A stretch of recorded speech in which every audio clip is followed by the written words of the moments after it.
Hello दोस्तों, आपका स्वागत है हमारे चैनल पे। अक्सर जब लोग अमीरी के बारे में बात करते हैं तो दुबई के शेख और उनके तेल के कुओं का जिक्र तो जरूर होता है। लेकिन क्या आप जानते हैं कि ये तेल के कुएं दुबई की अमीरी में मात्र 1% का योगदान देते हैं? तो फिर दुबई अमीर कैसे हुआ? इस सवाल का जवाब आपको इस वीडियो में मिलेगा, तो वीडियो को बिना स्किप किए अंत तक जरूर देखें। चाहे छुट्टियों में घूमने की जगह हो या फिर दुनिया की सबसे ऊंची इमारत बुर्ज खलीफा हो, दुबई हमेशा से ही अपने उत्कृष्ट और आकर्षक संरचना के लिए प्रसिद्ध रहा है। दुबई की अमीरी का सफर जानने से पहले आपके लिए दुबई का इतिहास जानना जरूरी है। ये बात है यूनाइटेड अरब एमिरेट्स देश में स्थित एक छोटे से रेतीले गांव दुबई की।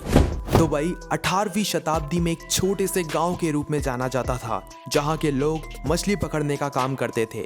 एक छोटे से गांव से यूएई का सबसे बड़ा शहर बनने का सफर बिल्कुल भी आसान नहीं था। उस रोज एक और यूएई के अन्य शहर तेल बेचकर अपनी आमदनी बना रहे थे और दूसरी ओर दुबई में रेत के अलावा कुछ भी नहीं था। लेकिन फिर शेख राशिद बिन सईद अल मखतूम ने दुबई का विकास करने का फैसला लिया। नई तरकीबों और टेक्नोलॉजीज के साथ तालमेल बनाकर उन्होंने दुबई की इकोनॉमी को ऑयल प्रोडक्शन से हटाकर टूरिज्म पर केंद्रित किया। इसी वजह से दुबई को दुनिया की तीसरी मोस्ट ट्रेवल्ड सिटी का खिताब मिला है, जिस वजह से दुबई ने बड़ी बड़ी होटल्स बनाकर और रियल एस्टेट विकसित करके अपनी अर्थव्यवस्था को पर्यटन पर केंद्रित किया है। अगर जीडीपी के फैक्ट्स बताए जाएं तो दुबई ने साल 2017 में टूरिज्म सेक्टर से $41 बिलियन की कमाई हासिल की थी। उसके बाद शेख ने जहां एक घर टिकना मुश्किल था, वहीं दुनिया की सबसे बड़ी इमारत बनाने का फैसला लिया। घर बनाना तो आसान था, लेकिन उसे रेगिस्तान की मिट्टी पर टिकाए रखना उतना ही मुश्किल था। लेकिन शेख मखतूम ने इस चैलेंज को एक्सेप्ट करके दुबई की जमीन पर बुर्ज खलीफा को खड़ा करने का सपना देखा। कहा जाता है कि जब शेख मखतूम बुर्ज खलीफा का प्रपोजल लेकर आर्किटेक्ट्स के पास गए थे तो उन आर्किटेक्ट्स ने इस प्रपोजल को रिजेक्ट कर दिया था, क्योंकि जहां की मिट्टी जमीन पर नहीं टिकती थी, वहीं पर इतनी बड़ी इमारत का टिके रहना लगभग असंभव था। इमारत बनाने के बाद उसे टिकाए रखने के लिए कई लाख गैलन पानी की जरूरत भी थी, जो दुबई के रेगिस्तान में मुश्किल था। लेकिन शेख मखतूम ने इसका भी हल ढूंढ लिया। उन्होंने उन वी-शेप पहाड़ों की खुदाई करवाई जहाँ पर पहले पानी बहा करता था। एक अर्जे की खुदाई के बाद वहाँ से पानी बहने लगा और इसके साथ ही बुर्ज खलीफा का सपना पूरा हुआ। आज की तारीख में बुर्ज खलीफा से दुबई को सालाना $6 बिलियन का रेवेन्यू मिलता है। 21वीं शताब्दी में दुबई अपने तेल के कुओं और इंपोर्ट एक्सपोर्ट के व्यापार के साथ साथ पर्यटन के लिए भी मशहूर होने लगा। इसके चलते शेख ने दुनिया के इकलौते 7 स्टार होटल बुर्ज एल अरब का निर्माण किया। यह होटल तो एक आम मिडिल क्लास आदमी के पहुंच से बहुत दूर है। इस आलीशान होटल में चारों ओर सिर्फ सोना ही सोना है। इस होटल के सबसे सस्ते कमरों के चार्जेस सिर्फ एक रात के लिए 1.5 लाख रुपीस मतलब 1.5 लाख रुपए हैं, और सबसे महंगे कमरे के चार्जेस हैं 17 लाख रुपीस मतलब 17 लाख रुपए से भी ज्यादा हैं। इस होटल को बनाने में 5 साल की मेहनत है, जिसमें 2 साल तो आर्टिफिशियल आइलैंड बनाने में ही निकल गए। आज की तारीख में इस होटल से सालाना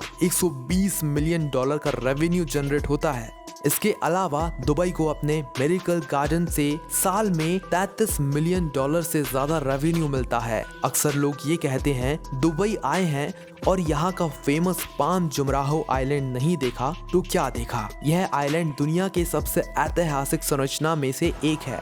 दुबई की अमीरी से शायद ही कोई वाकिफ नहीं होगा। आपकी जानकारी के लिए हम बता दें, दुबई की एक साल की कमाई लगभग $503 बिलियन की है, जिसमें केवल 1% हिस्सा ऑयल प्रोडक्शन से आता है, जबकि 26% हिस्सा इंपोर्ट एक्सपोर्ट ट्रेड से आता है, 12% हिस्सा फाइनेंशियल सर्विसेज से, 10% हिस्सा मैन्युफैक्चरिंग से, 9% हिस्सा रियल एस्टेट से, 7% कंस्ट्रक्शन से, 6% टूरिज्म से और 5% एविएशन एक्टिविटीज जैसे स्काई डाइविंग और हॉट एयर बैलून्स एक्टिविटीज से आता है।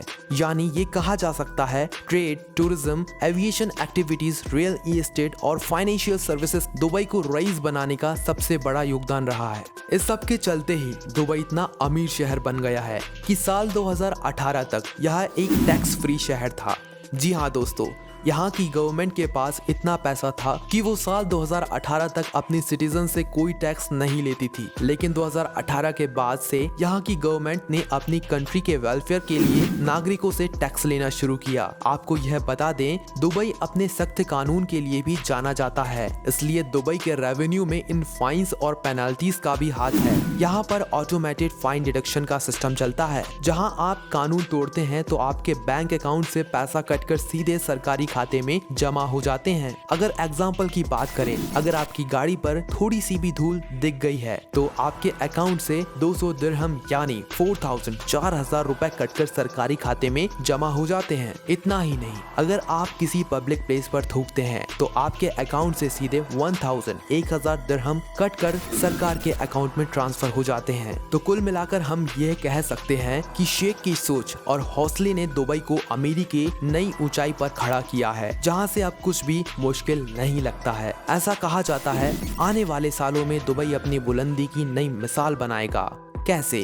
अपने पैसेंजर ड्रोन तकनीकी से। पैसेंजर ड्रोन वो तकनीक है जहां एक आदमी ड्रोन के अंदर बैठकर 150 किलोमीटर प्रति घंटा की रफ्तार से अपने ऑफिस जाया करेगा। इसके साथ ही दुबई में हाइपरलूप ट्रेन का काम भी शुरू हो चुका है, जिसके चलते दुबई में अबू धाबी का सफर केवल 12 मिनटों में पूरा हो जाएगा। अब आखिर में बात करते हैं भारत और दुबई के संबंध की। हर साल काफी लोग भारत से दुबई काम के सिलसिले में या घूमने चले जाते हैं। सुनने में आ रहा है कि दुबई अब मुंबई से दुबई तक की अंडर वाटर ट्रेन बनाने के विचार में है, जिसके चलते मुंबई से दुबई तक का सफर महज 2 घंटे में पूरा हो सकेगा। है ना बिल्कुल कमाल की बात। उम्मीद है आप इस वीडियो से समझ ही गए होंगे कि क्यों दुबई की सक्सेस स्टोरी इतनी मशहूर और सराहनीय है। शेख मखदूम ने अपनी सोच और हिम्मत से जहां चाहा है वहां रहा है, इस मुहावरे को सही साबित कर दिया। दोस्तों, आशा करते हैं आपको यह वीडियो पसंद आई होगी। आपको ये वीडियो कैसी लगी नीचे कमेंट करके जरूर बताइएगा। अगर आपको ये वीडियो अच्छी लगी तो इसे लाइक एंड शेयर जरूर करें। ऐसी कई और इंटरेस्टिंग जानकारी के लिए हमारे चैनल द फैक्ट ज्ञान को सब्सक्राइब जरूर करें। मिलते हैं अगली वीडियो में कुछ अनोखी जानकारी के साथ। तब तक के लिए goodbye and thanks for watching.